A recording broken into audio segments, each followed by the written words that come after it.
शांताकारं भुजंगशयनं पद्मनाभं सुरेशं विश्वाधारं गगनसदृशं मेघवर्णं शुभांगं लक्ष्मीकान्तं कमलनयनं योगिभिध्यानगम्यं वंदे विष्णु भवभयहरं सर्वलोकैकनाथं। मंगलम भगवान विष्णु मंगलम गरुड़ध्वज मंगलम पुंडरीकाक्ष मंगलाय तनोहरि। ओम नमो भगवते वासुदेवाय। आप सभी को तुलसी विवाह की हार्दिक शुभकामनाएं। आज मैं आपके लिए तुलसी विवाह की कथा लेकर आया हूँ।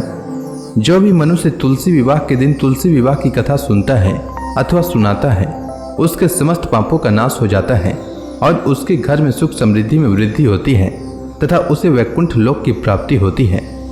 तो आइए श्रवण करते हैं तुलसी विवाह की कथा। प्राचीन समय की बात है। एक बार इंद्र सहित देवताओं ने भगवान शिव की परीक्षा करनी चाहिए। वे देवों के गुरु बृहस्पति के साथ कैलाश पर्वत पर पहुंचे।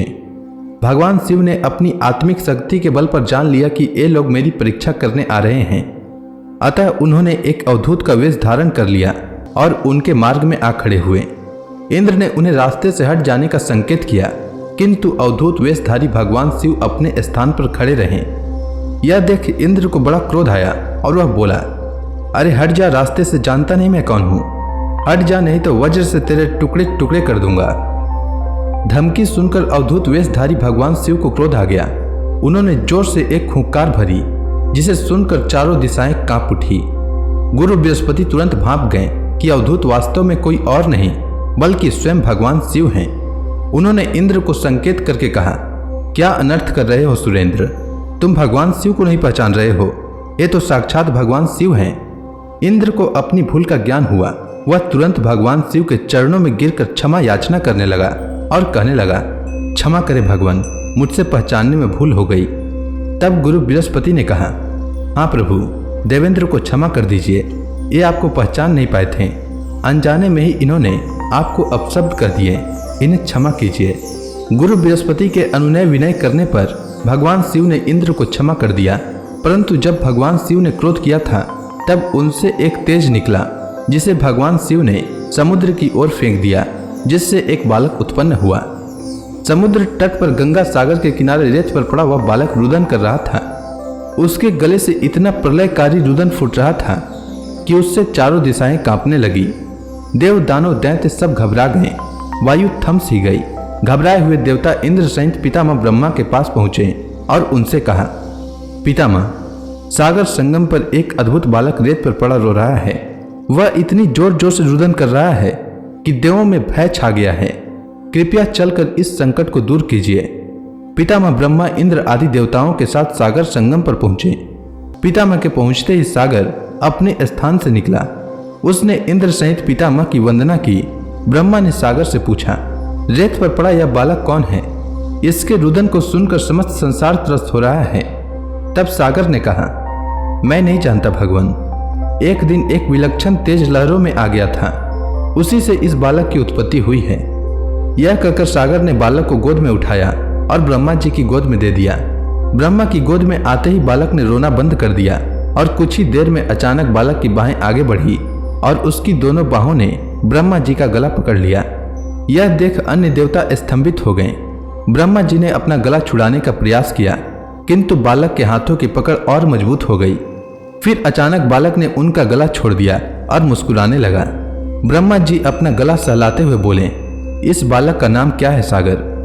सागर बोला, अभी इसका नामकरण नहीं हुआ है पितामह, आप ही इसका कोई नाम रख दीजिए। ब्रह्मा जी बोले, मैं इसका नाम जलंधर रखता हूँ, आज से यह तुम्हारा ही पुत्र कहा जाएगा। आगे चलकर वही जलंधर ने इंद्रपुरी पर आक्रमण कर दिया। देवराज इंद्र भगवान विष्णु के शरण में गए और उनसे सहायता मांगी। विष्णु भगवान ने इंद्र को आश्वासन देते हुए कहा, घबराओ मत सुरराज, मैं स्वयं तुम्हारी सहायता को चलता हूँ। जलंधर अब ज्यादा दिनों तक नहीं बच सकेगा। जब विष्णु भगवान इंद्र की सहायता करने के लिए जा रहे थे, तब लक्ष्मी माता ने विष्णु भगवान को रोका और उनसे कहा कि हे प्रभु, अगर आप मुझे अपनी प्रिय पत्नी मानते हैं तो आप मेरे भाई जलंधर का वध नहीं करेंगे। तब विष्णु भगवान ने माता लक्ष्मी से कहा कि मैं जलंधर का वध नहीं करूंगा, पर मैं इंद्र की सहायता करने अवश्य जाऊंगा। फिर विष्णु भगवान अमरावती जा पहुंचे। विष्णु के वहां पहुंचते ही देवताओं में नवीन स्फूर्ति का संचार होने लगा। वे शत्रु सेना पर प्रहार करने लगे। जलंधर भी बड़े प्रबल वेग से विष्णु भगवान के सन्मुख आ डटा। विष्णु जिस भी अस्त्र शस्त्र का उस पर प्रयोग करते जलंधर उसे तुरंत निष्फल कर देता। आखिर में विष्णु भगवान ने अपनी हार मान ली और बोला, तुम वाकई वीर हो जलंधर, मेरे इतने अस्त्रों को भी तुमने निष्फल कर दिया, अब यह युद्ध बंद कर दो। तब जलंधर बोला, यह युद्ध अब एक ही शर्त पर बंद हो सकता है देव, यदि आप मेरी बहन लक्ष्मी सहित मेरे द्वीपों पर मेरा आतिथ्य स्वीकार करेंगे। तब विष्णु भगवान ने जलंधर की शर्त स्वीकार कर ली। जलंधर के आदेश पर युद्ध बंद हो गया। भगवान विष्णु लक्ष्मी सहित सागर द्वीपों पर पहुंचे। जलंधर अमरावती की सारी संपदा को अपनी राजधानी ले आया और बड़े प्रेम से विष्णु भगवान की आतिथ्य सेवा करने लगा। एक दिन देवर्षि नारद जलंधर की सभा में पधारे। जलंधर ने उनका स्वागत सत्कार किया। नारद जी बोले, दैत्यराज, इस समय समस्त ऐश्वर्य तुम्हें उपलब्ध है, किंतु एक चीज की कमी है। जलंधर बोला, कमी? किस चीज की कमी है देवर्षि? सब कुछ तो मेरे पास ही मौजूद है। नारद जी बोले, एक ऐसी सुंदरी की कमी है जो सुंदर होते हुए भी सर्वगुण संपन्न हो। हालांकि तुम्हारी पत्नी वृंदा स्वयं भी बहुत सुंदर है, किंतु शिव की पत्नी पार्वती की बात ही कुछ और है। जलंधर बोला, यदि ऐसा है तो देवर्षि मैं पार्वती को जरूर अपनी पत्नी बनाऊंगा। मैं आज ही अपनी सेना को कैलाश पर चढ़ाई करने के लिए आदेश देता हूँ। मतिमंद जलंधर अपनी सेना को लेकर कैलाश पर्वत पर टूट पड़ा। उसकी सेना और शिव गणों में भयंकर युद्ध छिड़ गई। आखिर शिव के गण युद्ध भूमि छोड़कर भाग निकले। विवश होकर भगवान शिव को युद्ध भूमि में आना पड़ा। अपने स्वामी की उपस्थिति में शिव गणों का उत्साह बढ़ गया। वे तीव्र वेग से दैत्य सेना पर टूट पड़े और उनका संहार करना शुरू कर दिया। शिव भगवान जलंधर के सन्मुख आ डटे। दोनों में विकट युद्ध छिड़ गया। जलंधर अपने माया जाल में भगवान शिव को भ्रमित कर स्वयं भगवान शिव का वेश धारण कर माता पार्वती के पास जा पहुंचा। परंतु माता पार्वती ने अपने तपोबल से जालंधर को पहचान लिया और अंतर ध्यान हो गई और भगवान विष्णु के पास गई और उनसे पूछा कि क्या वे जालंधर को जानते थे। तब विष्णु भगवान ने दैत्यराज जालंधर के बारे में जानने की बात स्वीकारी। तत्पश्चात जगत जननी जगदम्बा माता पार्वती ने कहा कि जालंधर का वध तभी संभव है जब उसकी पत्नी वृंदा का पतिव्रत भंग हो। अतः माता पार्वती ने भगवान विष्णु को वृंदा का पतिव्रत भंग करने का आदेश दे दिया। विष्णु भगवान माता पार्वती के आदेश का पालन करते हुए जालंधरपुरी पहुंचे। भगवान विष्णु ने अपने माया के बल पर जालंधर के वेश में वृंदा के पास पहुंचे। वृंदा उन्हें पहचान न सकी और उन्हें आलिंगन कर लिया। कई दिन बीत जाने के पश्चात वृंदा को यह आभास हो गया कि उसके पति का वेशधारी यह व्यक्ति उसका पति नहीं है। अतः वह कड़क कर बोली, कौन है तू?